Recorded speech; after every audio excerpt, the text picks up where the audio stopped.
प्रकाश का अपवर्तन का ये सेकंड लेक्चर है। फर्स्ट लेक्चर जब तक आप नहीं देखते हैं तो सेकंड लेक्चर का कोई मतलब नहीं बनता। इसलिए इस लेक्चर को देखने से पहले आप फर्स्ट लेक्चर पहले जरूर देखें। तो प्रकाश के परावर्तन में हम लोग बात कर रहे थे क्लास 10th के लिए। यहां तक हम लोग पढ़ चुके थे पहला लेक्चर में कि अगर समतल दर्पण जो प्रतिबिंब बनाता है उस प्रतिबिंब की प्रकृति कैसी होती है, किस टाइप का प्रतिबिंब बनाता है। तो काल्पनिक, सीधा, वस्तु के बराबर और दर्पण के पीछे, और पार्श्विक रूप से क्या होता है, उल्टा होता है। 5 गुण बताए थे प्रतिबिंब का। पहला काल्पनिक, दूसरा सीधा, तीसरा वस्तु के बराबर, चौथा बताए थे दर्पण के पीछे बनता है, और पांचवा पार्श्विक रूप से उल्टा, मतलब लेफ्ट हैंड राइट हैंड नजर आता है। राइट हैंड क्या नजर आता है, लेफ्ट हैंड नजर आता है। अब समतल दर्पण का कुछ पॉइंट है जो हम लोगों को पढ़ना है। पहला पॉइंट क्या है समतल दर्पण का, कि दर्पण से वस्तु की दूरी कितनी है, x। दर्पण से वस्तु की दूरी कितनी है, x। तो दर्पण से प्रतिबिंब की दूरी भी कितनी होगी, x। मतलब जितना वस्तु आगे बनता रहता है प्रतिबिंब ठीक उतना ही पीछे बनता है। अगर कोई आदमी समतल दर्पण से 5 मीटर आगे खड़ा है तो उसका प्रतिबिंब समतल दर्पण से 5 मीटर क्या बनेगा, पीछे बनेगा। मतलब दर्पण से वस्तु की दूरी और दर्पण से प्रतिबिंब की दूरी क्या होती है, समान होती है। तो पहला पॉइंट है इसका कि दर्पण से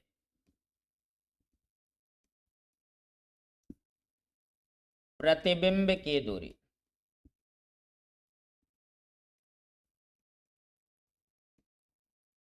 बराबर होता है दर्पण से वस्तु की दूरी। वस्तु जितना आगे होगा प्रतिबिंब ठीक उतना ही पीछे बनेगा। तो ये दूरी कहां से लिया गया है, दर्पण से। दर्पण से प्रतिबिंब की दूरी, दर्पण से वस्तु की दूरी, इसको हम लोग क्या मान लिए हैं, x। लेकिन यही चीज अगर पूछ दे कि बताओ वस्तु से प्रतिबिंब की दूरी क्या होगी, दूरी दर्पण से ना पूछ के अगर वस्तु से आपको पूछ दे दूरी, तो x प्लस एक्स कितना हो जाएगा, 2x। तो अगर पूछेगा बताइए कि वस्तु से, पहला बार दर्पण से देखें, वस्तु से प्रतिबिंब की दूरी क्या होगी। वस्तु से प्रतिबिंब की दूरी बराबर होगा 2 गुना दर्पण से वस्तु की दूरी। दर्पण से वस्तु की दूरी मतलब ये होता है 2x। कितना हो जाएगा, 2x। ऐसा समझो कि अगर वस्तु दर्पण से 2 मीटर आगे है तो प्रतिबिंब दर्पण से 2 मीटर ही पीछे बनेगा। लेकिन अगर वस्तु दर्पण से 2 मीटर आगे है और कहेगा वस्तु से कितना दूर बनेगा, दूरी वस्तु से पूछेगा, तो 2 प्लस 2 4 मीटर हो जाएगा। इस बात को ध्यान में रखना है कि प्रतिबिंब की दूरी दर्पण से पूछ रहा है या वस्तु से पूछ रहा है। दर्पण से x और वस्तु से कितना हो जाएगा, 2x। तीसरा पॉइंट है कि अगर आपके पास 2 समतल दर्पण है, एक M1 और एक M2। जैसे घर में आईना होता है, घर में जो हम लोग का दर्पण होता है वो समतल दर्पण होता है। एक बड़ा दर्पण है और एक छोटा दर्पण है। तो प्रतिबिंब जो बनता है वो प्रकाश के परावर्तन से बनता है। जब प्रकाश दर्पण से पड़ के वहां से लौटता है तो उससे क्या बनता है, प्रतिबिंब। जितना ज्यादा प्रकाश लौटेगा प्रतिबिंब की तीव्रता उतनी ज्यादा होगी, मतलब प्रतिबिंब में चमक उतना ज्यादा हो। आपको पूछेगा ज्यादा प्रकाश कहां से लौटेगा। एक इस क्षेत्रफल से प्रकाश का परावर्तन हो रहा है, एक इतना क्षेत्रफल से, ज्यादा क्षेत्रफल से प्रकाश का परावर्तन हो रहा है, तो पूछेगा ज्यादा प्रकाश कहां से टकरा के लौटेगा। तो बड़े दर्पण में अधिक प्रकाश का परावर्तन होगा क्योंकि क्षेत्रफल ज्यादा है। छोटे दर्पण में जगह कम है तो वो कम प्रकाश को परावर्तित करेगा। तो प्रतिबिंब तो बड़ा और छोटा दर्पण में एक ही टाइप का बनेगा, लेकिन जो बड़े दर्पण में बने प्रतिबिंब होता है उसकी तीव्रता छोटे दर्पण में बने प्रतिबिंब की तीव्रता से अधिक होती है। मतलब बड़ा दर्पण में जितना स्पष्ट प्रतिबिंब आपको दिखाई देगा उतना स्पष्ट प्रतिबिंब कभी भी छोटा दर्पण में नहीं दिख सकता है, क्योंकि यहां प्रकाश का परावर्तन ज्यादा होता है और यहां प्रकाश का परावर्तन क्या होता है, कम होता है, एरिया कम होने की वजह से। नेक्स्ट पॉइंट है, फोर्थ पॉइंट, कि अगर किसी आदमी की ऊंचाई h है, ये 12th में इसका डेरिवेशन भी पढ़ना रहता, अभी हम डायरेक्ट बता रहे, और ये एक समतल दर्पण के सामने खड़ा है, तो कह रहा है कि उसको अपना पूरा प्रतिबिंब देखने के लिए दर्पण की ऊंचाई कितनी होनी चाहिए। जब घर में हम अपना छोटा दर्पण देखते हैं तो क्या पैर से लेकर सिर तक दिखाई पड़ता है? नहीं दिखता है। लेकिन अगर कोई ड्रेसिंग टेबल है या अलमीरा में जो दर्पण लगा रहता है उसके सामने हम लोग खड़े होते हैं तो पैर से सिर तक का प्रतिबिंब दिखता है। तो रीजन क्या है कि उसके लिए एक सर्टेन हाइट चाहिए, एक निश्चित ऊंचाई चाहिए, तब हम अपना पूरा प्रतिबिंब देख सकते हैं। और उसके लिए नियम होता है कि अगर किसी व्यक्ति की ऊंचाई h है तो उसको अपना पूरा प्रतिबिंब देखने के लिए दर्पण की ऊंचाई कम से कम h/2 होनी चाहिए। मतलब कि अगर आदमी 6 फीट का है तो इसको पैर से लेकर सिर तक का प्रतिबिंब देखना है तो इसके सामने दर्पण कम से कम 3 फीट का होना चाहिए। 3 फीट, जस्ट आधी ऊंचाई। किसी भी व्यक्ति को अपना पूरा प्रतिबिंब देखने के लिए दर्पण की ऊंचाई व्यक्ति की ऊंचाई से कम आधी होनी चाहिए। मतलब 6 फीट का आदमी अपना पूरा प्रतिबिंब तभी देख सकता है जब दर्पण 3 फीट का हो। उसी तरीका से अगर 5 फीट का आदमी है तो पूरा प्रतिबिंब देखने के लिए कितना चाहिए, 2.5 फीट का दर्पण चाहिए। 4 फीट का आदमी है तो 2 फीट का दर्पण चाहिए, तभी कोई व्यक्ति अपना पूरा प्रतिबिंब देख सकता है। नेक्स्ट होता है 5वां पॉइंट कि समतल दर्पण में बना कौन सा प्रतिबिंब हमको दिखाई पड़ता है। तो कहेगा समतल दर्पण में तो एक ही प्रतिबिंब दिखाई देता है, बात सही है, एक ही प्रतिबिंब दिखाई देता है, लेकिन वो पहला प्रतिबिंब नहीं होता, वो दूसरा प्रतिबिंब होता। बनता बहुत सारा है लेकिन दिखाई दूसरा प्रतिबिंब देता है। होता क्या है कि जब कोई पारदर्शक पदार्थ होता है और उसमें हम लोग देखते हैं तो प्रकाश का परावर्तन आंशिक रूप से होता, मुख्य रूप से अपवर्तन होता। जैसे एक टब में अगर हम लोग पानी डाल दें और टब को ध्यान से देखोगे, पानी में साफ पानी अगर है तो उसका टब का निचला हिस्सा भी दिखाई देगा और धुंधला चेहरा भी दिखाई देगा।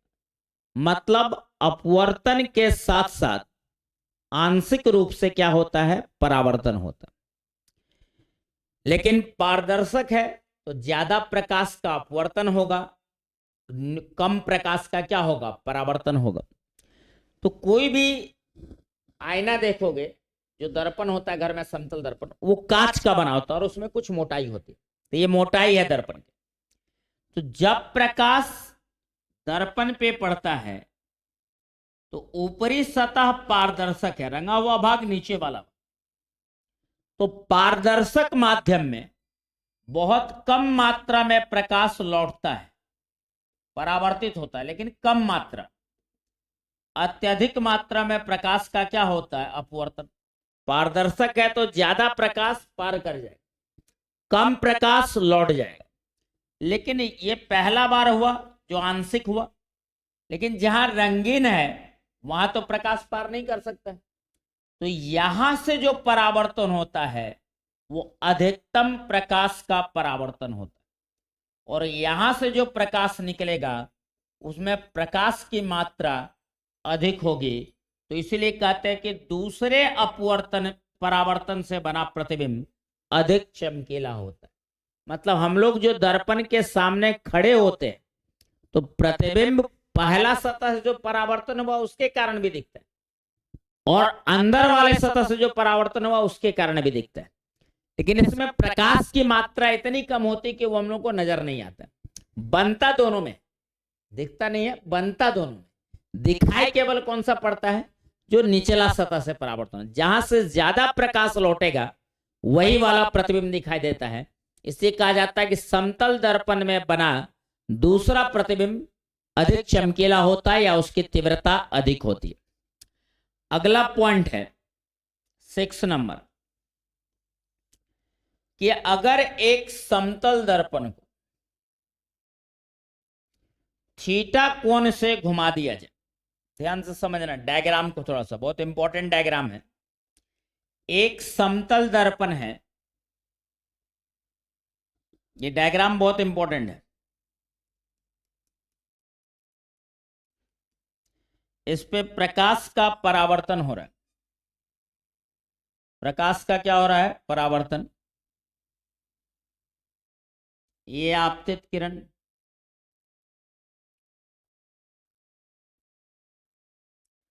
अभिलंब दिखाएंगे। अभिलंब सतह पे क्या होता है? लंबवत।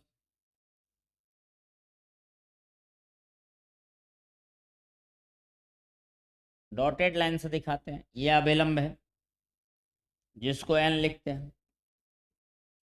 और परावर्तित किरण कहेगा, सॉरी ये तो डॉटेड लाइन हो गया। तो परावर्तित किरण जो होगा वो इस तरह से जाएगा। मान लो आपतन कोण 60 डिग्री, तो परावर्तन कोण भी कितना? 60 डिग्री। आप दर्पण है, नियम का पालन करेगा, आपतन कोण बराबर परावर्तन कोण। अब क्या कहता है कि यदि इस दर्पण को थीटा कोण से घुमा दिया जाए, कितना कोण से घुमा रहे हैं? थीटा कोण। थीटा का मान कुछ भी हो सकता है।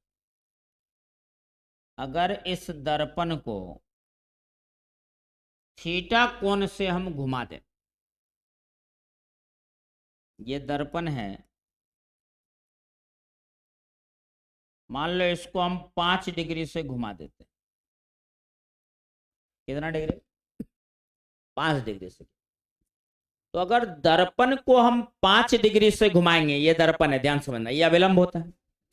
दर्पण घूमेगा तो अभिलंब भी घूमेगा। दर्पण अगर क्षैतिज से ऊर्ध्वाधर हो जाएगा तो अभिलंब ऊर्ध्वाधर से क्या हो जाएगा? क्षैतिज। मतलब जितना डिग्री से हम दर्पण को घुमाते हैं ठीक उतना ही डिग्री से अभिलंब भी हमारा क्या होता है? घूम जाता है। तो यहां पर अगर हम दर्पण को 5 डिग्री से घुमाए हैं तो जो हमारा अभिलंब है वो कितना डिग्री से घूमेगा? पूछेगा दर्पण अगर 5 डिग्री से घुमाए हैं तो अभिलंब कितना डिग्री से घूमेगा? तो अभिलंब जो है वो भी उतना ही से घूमेगा, मतलब 5 डिग्री से। जो नया अभिलंब होगा वो 5 डिग्री नजदीक आ जाएगा, क्योंकि दर्पण 5 डिग्री से घूम चुका है। अब अगर हम दर्पण से टॉर्च से लाइट डाल रहे हैं या सूर्य से प्रकाश किरण आ रही है तो आपतित किरण की दिशा नहीं बदलेगी। टॉर्च फिक्स है, दर्पण घुमाने से आपतित किरण की दिशा में कोई बदलाव नहीं होगा।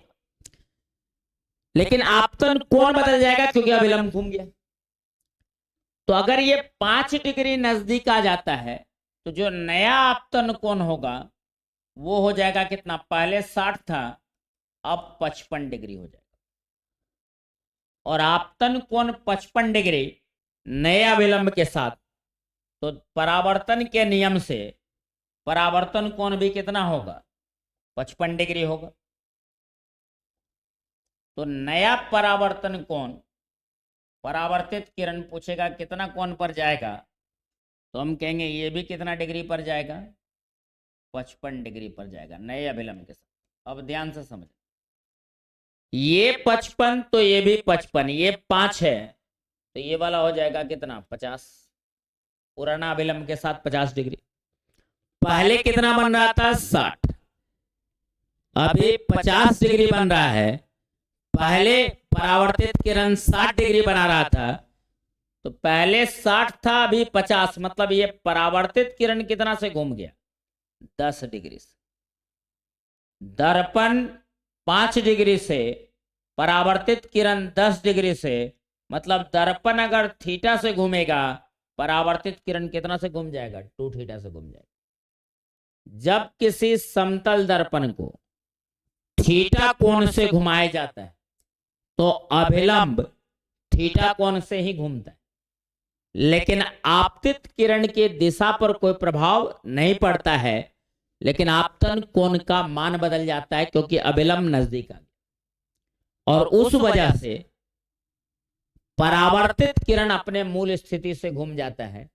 तो जितना कोण से दर्पण को घुमाएंगे ठीक उसका 2 गुना कोण से कौन घूम जाएगा? परावर्तित किरण घूम जाता है।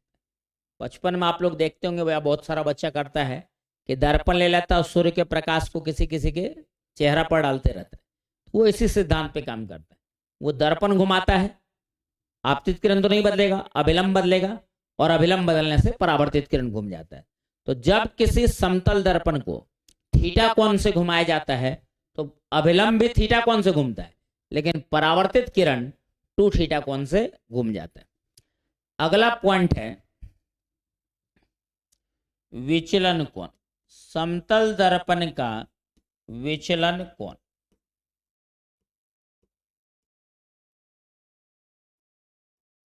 विचलन कोण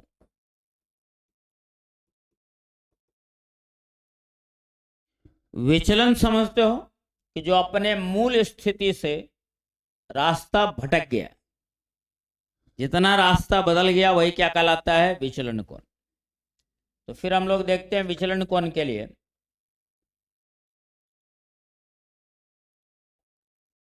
एक समतल दर्पण लेते हैं, एक भाग रंगीन रहता है, उसके बाद आपतित किरण,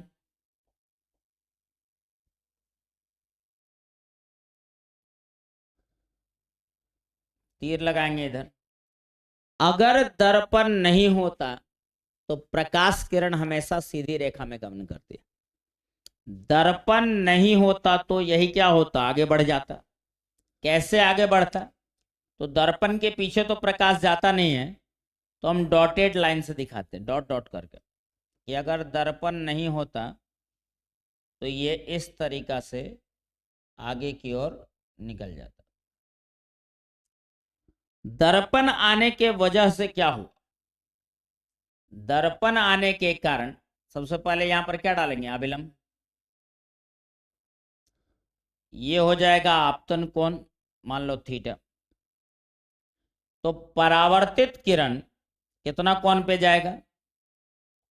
दर्पण है, नियम का पालन करेगा, तो परावर्तित किरण जो है वो भी थीटा कोण पर जाएगा, इस तरीके से। और ये भी कोण क्या होगा? थीटा। तो जाना था इसको इधर, आपतित किरण की दिशा ये थी। दर्पण नहीं रहता तो प्रकाश सीधी रेखा में गमन करती है। दर्पण के वजह से प्रकाश अपने मूल पथ से जितना घूम गया, जाना इधर था, गया इधर, तो जितना डिग्री से ये घूम गया यही विचलन कोण कहलाता है, जिसको डेल्टा से लिखा जाता है। किससे लिखते हैं?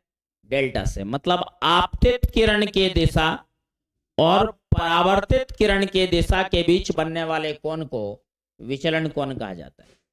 आपतित किरण की दिशा, परावर्तित किरण की दिशा के बीच बनने वाले कोण को विचलन कोण कहा जाता है। अब ध्यान दो, ये पूरे सरल रेखा पर कोण कितना बनता है? 180 डिग्री।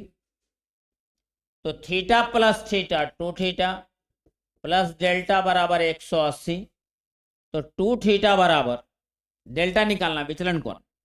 तो विचलन कोण निकालना, तो डेल्टा बराबर 180 माइनस 2 थीटा। 180 माइनस 2 थीटा, जहां थीटा आपतन कोण है। थीटा कौन सा कोण है? आपतन कोण। इस फॉर्मूला से आप समतल दर्पण का विचलन कोण निकाल सकते हैं। परिभाषा क्या हुआ कि आपतित किरण की दिशा परावर्तित किरण की दिशा के बीच बनने वाले कोण को विचलन कोण कहा जाता है। सूचित किससे किया जाता है? डेल्टा से। फॉर्मूला क्या होता है? 180 माइनस 2 थीटा। थीटा कहलाता है आपतन कोण। तो ध्यान से देखो, अगर हमारा आपतन कोण एग्जाम्पल है कि यदि आपतन कोण थीटा बराबर 20 डिग्री, तो बताइए विचलन कोण कितना होगा? तो 180 माइनस 2 थीटा, थीटा का जगह पर 20 रखोगे तो 20 गुना 2 कितना होगा? 40। 180 में 40 जाएगा तो कितना बच जाएगा विचलन कोण? 140 डिग्री से विचलित हो जाएगा। 180 माइनस 2 थीटा ही विचलन कोण होता है। और एक बात और ध्यान रखना कि थीटा यहां पर क्या है? आपतन कोण है। थीटा कितना क्या होगा? आपतन कोण। 180 में 2 थीटा घटाओगे तो यही कहलाता है विचलन कोण। ये निकाला गया है कौन सा दर्पण के लिए? समतल दर्पण के। अभी हम लोग समतल दर्पण पढ़ रहे हैं, लेकिन यही फॉर्मूला सभी दर्पण में मान्य होता है। मतलब अवतल हो, उत्तल हो या समतल हो, तीनों में एक ही फॉर्मूला काम करता है विचलन कोण का, 180 माइनस 2 थीटा। लास्ट पॉइंट है समतल दर्पण का 8वां पॉइंट। 7 पॉइंट हो गया है। 8वां पॉइंट क्या होता है वो देखो कि यदि दो समतल दर्पण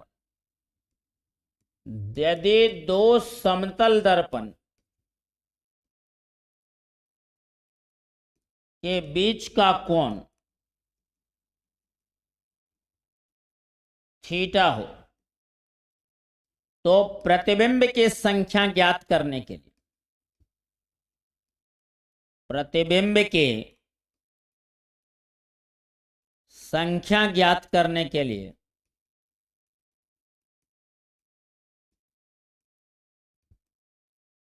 सर्वप्रथम मतलब सबसे पहले 360 डिग्री बट्टा थीटा ज्ञात किया जाता है।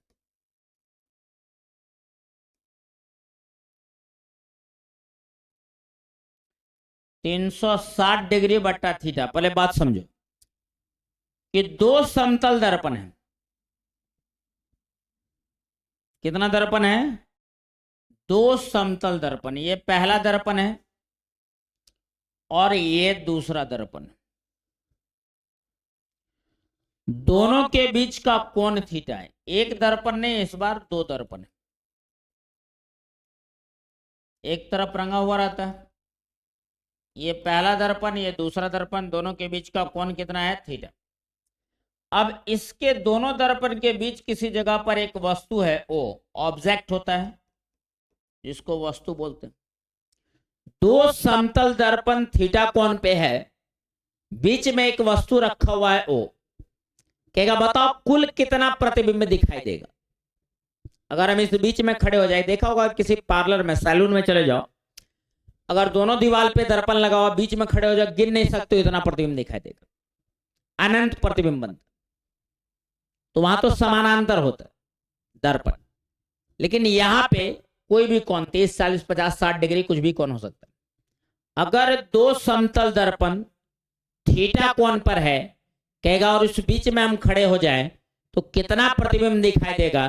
तो प्रतिबिंब की संख्या ज्ञात करने के लिए सबसे पहला काम होता है 360 डिग्री बट्टा थीटा ज्ञात कीजिए। जो भी कोण दिया हुआ है 360 में उससे भाग दीजिए और उसी को m माना जाता है। जो आंसर आएगा भाग देने के बाद उसको क्या मान लेते हैं? m। 360 डिग्री बट्टा थीटा और जो नंबर आया उसको m माना जाता है। और यही m डिसाइड करता है कैगो प्रतिबिंब दिखाई देगा। तो दो समतल दर्पण थीटा कोण पर है, कहेगा कितना प्रतिबिंब दिखाई देगा, तो 360 डिग्री में थीटा से भाग देंगे, जो संख्या मिलेगा उसको क्या मानते हैं, एम। अब पहला केस देखो, केस फर्स्ट, यदि एम एक सम संख्या, भाग देने के बाद वो कैसी संख्या मिले, सम संख्या। सम संख्या आप लोग जानते हैं, जो दो से पूर्ण रूप से विभाजित हो जाए। तो m बराबर, तो प्रतिबिंब की संख्या पूछेगा, m अगर सम संख्या है तो प्रतिबिंब की संख्या जो m आया उसमें एक घटा देंगे, m-1। कब एक घटता है, जब m एक सम संख्या है। एग्जाम्पल देखो, जैसे मान लो कोई दिया कि दो समतल दर्पण 90 डिग्री के कोण पर, तो बताओ कितना प्रतिबिंब दिखाई देगा।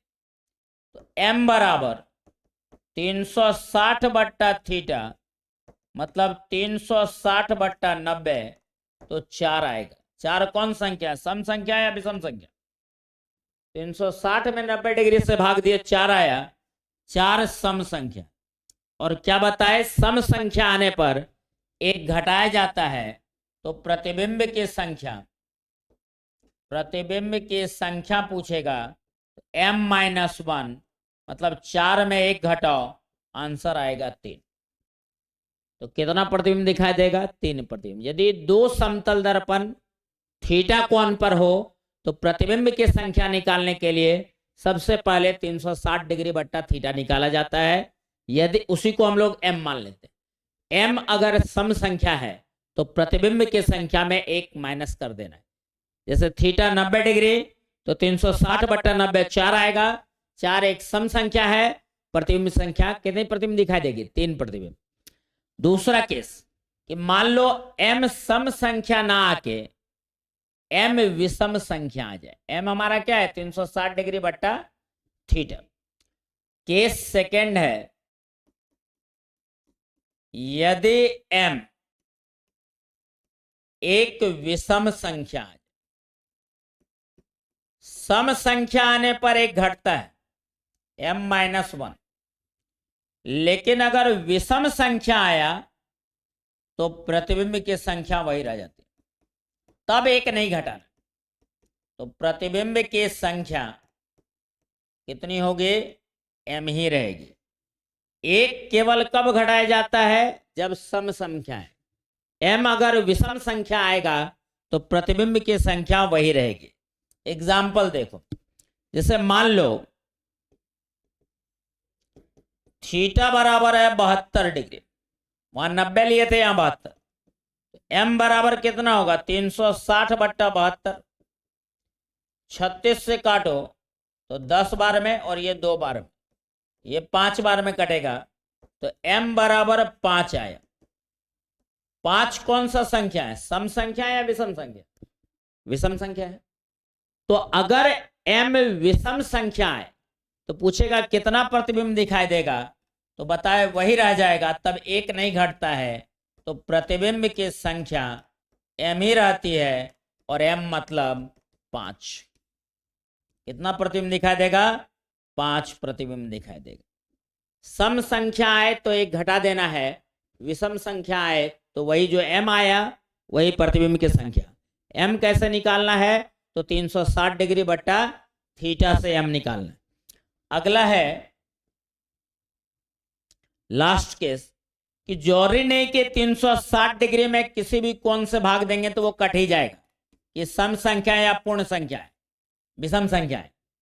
m भिन्न संख्या भी हो सकता है, क्योंकि हर एक डिग्री से पूरा नहीं कटेगा। अगर m कौन सा संख्या आ जाए, भिन्न संख्या, पूरा ना कटे, तो प्रतिबिंब की संख्या होता है पूर्णांक संख्या वाला भाग। पूर्णांक संख्या वाला भाग,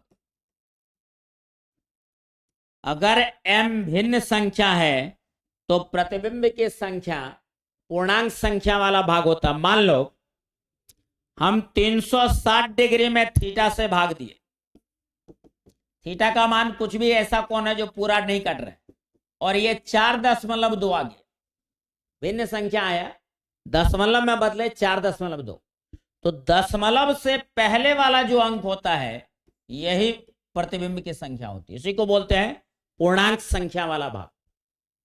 तो अगर पूरा नहीं कट रहा है तो सम संख्या और विषम संख्या नहीं होगा, भिन्न संख्या होगा, और भिन्न संख्या को हम दशमलव में बदल देंगे। तो जो दशमलव से पहले वाला संख्या होता है वही प्रतिबिंब की संख्या होती है। तो मतलब प्रतिबिंब की संख्या कितनी होगी? 4, पूर्णांक संख्या वाला भाग। उसी तरीका से मान लो कि m बराबर आ गया 9.4, कहेगा बताओ प्रतिबिंब की संख्या क्या होगी? तो पूर्णांक संख्या वाला भाग दशमलव से पहले वाला संख्या, तो प्रतिबिंब की संख्या कितनी होगी? 9। प्रतिबिंब की संख्या कितनी हो जाएगी? 9। और अगर दो समतल दर्पण समानांतर है, इस तरीका से समानांतर होने का मतलब दोनों के बीच का कोण 0 डिग्री, m बराबर 360 बट्टा थीटा, 360 में 0 से भाग दोगे इन्फिनिटी, तो प्रतिबिंब की संख्या अनंत हो जाती है। दो समतल दर्पण एक दूसरे के समानांतर है और तुम बीच में खड़े हो जाओ तो अनंत प्रतिबिंब दिखाई देगा। सैलून में मतलब पार्लर में यही कॉन्सेप्ट काम करता है। तो समतल दर्पण का ये 8 पॉइंट बहुत इंपॉर्टेंट है। बताए थे पहला चैप्टर जो है प्रकाश का परावर्तन, उसमें सिर्फ 3 दर्पण का डिटेल पढ़ना है, समतल, अवतल और गोलीय। दर्पण 2 ही टाइप का होता है, समतल और गोलीय। गोलीय का 2 भाग होता है, अवतल और उत्तल। अगर ये तीनों दर्पण का हर एक पॉइंट आप लोग जानते हैं तो पूरे चैप्टर में कहीं दिक्कत नहीं आने वाला है। तो एक टॉपिक हम लोगों का कंप्लीट हो गया, समतल दर्पण। दूसरा पार्ट है गोलीय दर्पण। समतल दर्पण में सबसे पहला चीज क्या है कि समतल दर्पण का बना प्रतिबिंब पूछेगा प्रकृति बताओ। तो जो पिछले वीडियो में पढ़ा चुके हैं कि समतल दर्पण में जो प्रतिबिंब बनता है उसका प्रकृति कैसा होता है, तो काल्पनिक, सीधा, वस्तु से बड़ा, वस्तु के बराबर, काल्पनिक, सीधा, वस्तु के बराबर, दर्पण के पीछे और पार्श्विक रूप से उल्टा। ये पढ़ चुके हैं हम लोग पिछले वीडियो में। इस बार गुण पढ़ रहे हैं। इस लेक्चर में आपको समतल दर्पण का 8 गुण बताया गया है। पहला गुण कि अगर प्रतिबिंब से का दूरी दर्पण से पूछेगा तो x, लेकिन वस्तु से पूछ दिया तो 2x। दूसरा, पहला और दूसरा हो गया। तीसरा, एक बड़ा दर्पण है एक छोटा दर्पण है, तो बड़े दर्पण में बने प्रतिबिंब की तीव्रता छोटे दर्पण में बने प्रतिबिंब की तीव्रता से अधिक होती है, क्योंकि ये ज्यादा प्रकाश को परावर्तित करता है। चौथा पॉइंट है कि अगर कोई आदमी को अपना पूरा प्रतिबिंब देखना, मतलब पैर से लेकर सिर तक, तो जितने आदमी की ऊंचाई है कम से कम उसकी आधी ऊंचाई का दर्पण होना चाहिए। 6 फीट का आदमी है तो 3 फीट का दर्पण होना चाहिए। पांचवा है कि समतल दर्पण में बना जो दूसरा प्रतिबिंब होता है वो अंदर वाला सतह से प्रकाश परावर्तित होता है, ज्यादा प्रकाश लौटता है, इसलिए उसकी तीव्रता क्या होती है? अधिक होती है। छठा बताए कि अगर आप समतल दर्पण को थीटा कोण से घुमाते हैं तो अभिलंब भी थीटा कोण से घूमेगा, लेकिन परावर्तित किरण 2 थीटा कोण से घूम जाता है।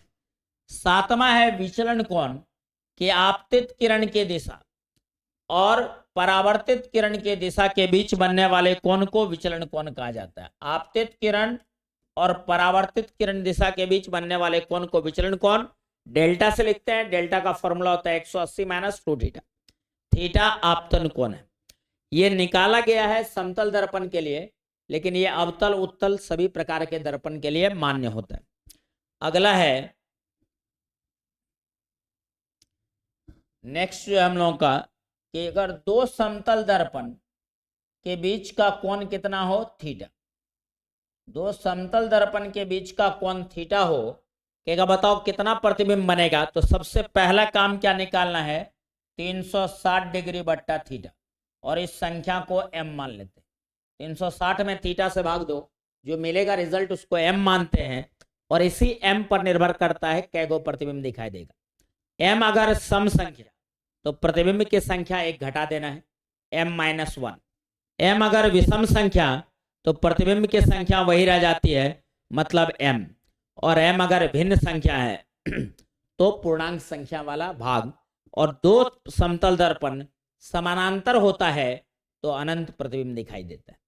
तो समतल दर्पण वाला जो टॉपिक है आप लोगों का वो कंप्लीट हो गया। अगले लेक्चर में, अगला वीडियो में आपको गोलीय दर्पण स्टार्ट किया जाएगा, जिसमें दो आता है, एक अवतल दर्पण, एक उत्तल दर्पण, जिसमें हम लोग बोलते हैं कॉनकेव मिरर और कॉन्वेक्स मिरर। तो मिलते हैं हम लोग नेक्स्ट वीडियो में। Thank you.